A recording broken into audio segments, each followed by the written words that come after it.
जैसी क्रिकेट हम देखना चाहते हैं आज वो मैच हुआ है और जीता इंडिया है 7 रन से, लेकिन क्रिकेट की जीत हुई है। वेरी वेल डन दोनों टीमों के लिए। वाह भाई, इंडिया फाइनल में पहुंच गया है और मेरी प्रेडिक्शन गलत निकल आई है। No doubt credit goes to India कि जिस तरह की वो क्रिकेट खेले, अनबिलीवेबल बैटिंग से स्टार्ट करें। संजू सैमसन इनफॉर्म बैट्समैन थे, मुझे लगता है कि कहीं ना कहीं वहां पे ट्रिक जो है मिस हुआ है, जो हैरी ब्रूक ने कैच छोड़ा है। मोहम्मद आमिर बंगाली पापा अब देख बाप फाइनल में है, तीसरा लगातार वो फाइनल खेल रहे हैं। मेरे ख्याल से ऐसा सेमीफाइनल इससे पहले कभी देखा नहीं। हाई स्कोरिंग 253 रन 7 रन से मैच हारना, जबरदस्त सेंचुरी, दोनों टीमों की तरफ से बैटिंग आउट क्लास। बॉलिंग नजर आई है कि दोनों टीमों के पास वीक थी, लेकिन साफ फर्क नजर आ रहा था बुमराह का। बुमराह ने जैसे बॉलिंग की है और साथ फील्डिंग जैसे इंडियन टीम ने आज की है ना, अनबिलीवेबल और टॉप क्लास क्रिकेट हुई है। आज भी हमने देखा है उनकी बड़ी इंप्रेसिव जो है वो स्पेल होता है। आमिर फराज क्यों नई बॉल, मिडल ओवर, डेथ, इतने इंप्रेसिव, इतने लीथल, हमारे पास कब आएगा ऐसा बॉलर? देखिए, मॉडर्न डे क्रिकेट की अगर आपने कोई मिसाल देखनी है T20 क्रिकेट में, तो आज का मैच देख लें। तो ओवरऑल जो पूरा मैच था उसमें मुझे जो खुशी हुई कि तमाम player milestone of the team के लिए खेल रहे थे। किसी ने भी किसी जगह पे भी अपने आप को हीरो बनाने की कोशिश नहीं की। सब ने ये कोशिश की कि मैं कैसे कंट्रीब्यूट कर सकता हूँ। तो मेरा ख्याल है कि जो बिगेस्ट माइलस्टोन है, जो मैं पहले भी कह चुका हूँ कि वो टीम का जीतना होता है, ये आज का मैच उसको डिफाइन करता है। उसमें संजू सैमसन की बैटिंग देख ले। तो सवाल ये बनता है कि जो 7 रन से इंग्लैंड पीछे रह गया इस ग्रेट मैच में, वो कहां पे पीछे रह गया? 7 रन ही थे ना, एक hit away from a super over.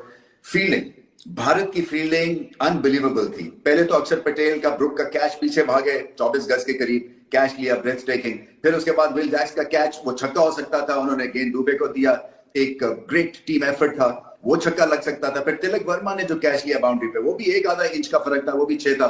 Sam Curran की वो हिट थी, वहां पे छक्के की जरूरत थी। 18वें ओवर में जसप्रीत बुमराह ने जो 6 रन दिए ना, वो कमाल का ओवर था। इनके 3 ओवर में 48 रन बने इंडिया के, इनके 3 ओवर में 37 बने, तो वो एक फर्क हो गया। और 18वां ओवर बड़ा टर्निंग पॉइंट था। भाई संजू सैमसन अगर जो नॉकआउट स्टेज वाला मैच था अगेंस्ट वेस्ट इंडीज, वो इनिंग्स और आज की इनिंग्स अगर आप ये देखें, अगर कोई इन फॉर्म हो तो फिर उसको अपनी फॉर्म का पूरा फायदा उठाना चाहिए, और वो आज दिखा। टॉप क्लास बैटिंग शुएब भाई, 40 ओवर में 499 रन बन रहे हैं, तो इसका मतलब है ना कि कितनी ही जबरदस्त पाठा पिच था।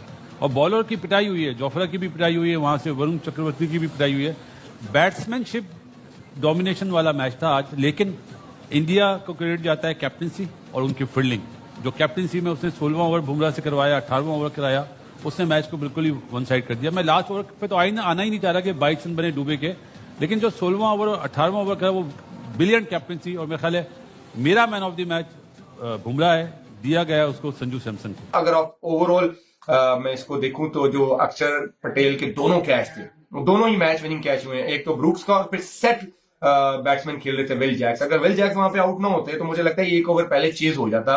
और end of the day I think Bumrah को आप जितना क्रेडिट दें, वो वर्ल्ड क्लास है। आई थिंक इस जनरेशन का बेस्ट बॉलर है। जहां जरूरत पड़ती है इंडिया को, मैं डे 1 से कह रहा हूं कि एक ही बॉलर है जो इंडिया को बचाता हुआ आया, और वो है बुमराह। और उसने आज उसने ही बचाया। अगर उसके आखिरी 2 ओवर भी अच्छे रन लगते, मुझे लगता है इंग्लैंड मैच बड़े आराम से जीत जाता। एक बात संजू सैमसन की, पूरी दुनिया ने आज उसकी इनिंग्स देखी है।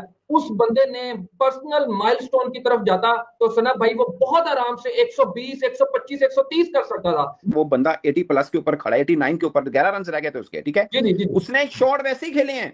क्यों? उसको पता है इस पिच के ऊपर 250 भी सेफ नहीं है, और वो कह रहा है मेरा 100 मुझे नहीं चाहिए। हालांकि ये भी उसके लिए एक बड़ी बात होती है कि वो मतलब वर्ल्ड कप में सेमीफाइनल में 100 और क्या उस तरह से जीता, वो चीजें उसके ऊपर आया ही नहीं है। वो संजू सैमसन ने भी कहा, जब उनको मैन ऑफ द मैच मिला तो उन्होंने भी ये बोला कि एक्चुअल में मैन ऑफ द मैच आज के मैच में वो बुमराह को होना चाहिए, जो क्रूशियल ओवर्स उन्होंने आके कराए। कामी, आपको ये लगता है कि ऑलराउंडर्स ये होते हैं, शिवाम दुबे ठीक है उन्होंने एक ही ओवर किया लास्ट वाला आके, लेकिन बैटिंग में क्या जबरदस्त उनको आज प्रमोट किया गया, उनको ऊपर भेजा, कैप्टन नहीं आए, और उन्होंने आके जैसे अदील रशीद, जिन पे इंग्लैंड की टीम रिलाय कर रही थी कि हमें विकेट्स दिलाएंगे, वो अच्छा मैचअप था। वो बिल्कुल जबरदस्त था। मैचअप नहीं था, वो बैटिंग ऑलराउंडर है, हमारी तरह बॉलिंग ऑलराउंडर नहीं है कि एकदम 4 पे आके वो वैसे इम्पैक्ट परफॉर्मेंस वो ऐसी ही दिखाए।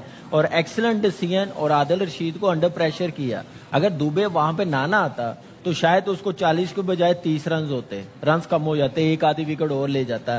तो दुबे ने वैसे ही वो खेला, वो तो रन आउट ना होता तो मेरे ख्याल से 270 प्लस रन हो जाने थे जैसे वो खेल रहा था।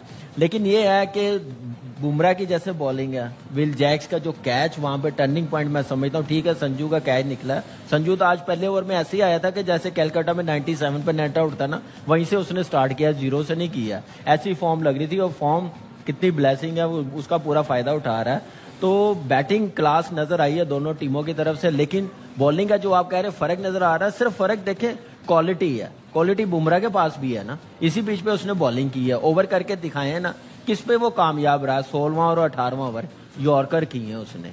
यॉर्कर वाहिद है कि डेप्थ बॉलिंग में आप बचा सकते हैं, बड़ी हिट बचाने से उनसे भी नहीं लग रही थी। अगर वो यॉर्कर ना लगते तो शायद एक ओवर पहले मैच खत्म हो। पहले तो संजू सैमसन की ग्रेट बैटिंग थी, उसके बाद ईशान किशन का अच्छा नॉक था, फिर उसके बाद हार्दिक पांड्या का एक ग्रेट ऑलराउंड डे था, 2 विकेट ली उन्होंने और ऑलमोस्ट एट पार थे बुमराह के साथ, जबकि आपको क्रिटिकल मोमेंट्स पे उनको बॉल दिया गया।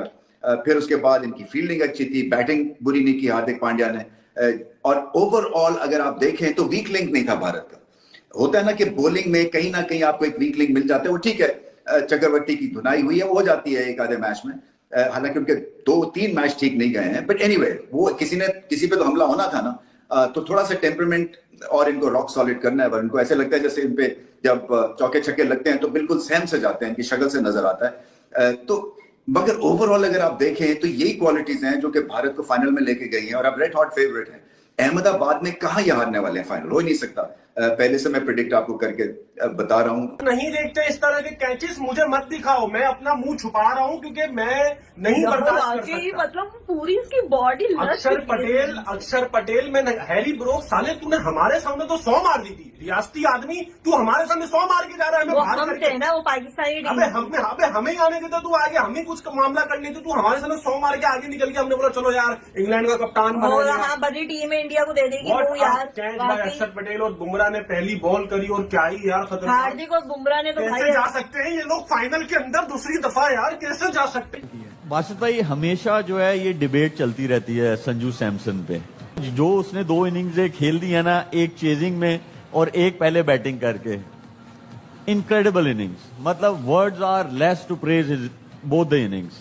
शुएब, सच ये है कि वो प्लेयर्स की सिलेक्शन करते हैं अपने मुल्क के लिए, इंडिविजुअल्स के लिए नहीं।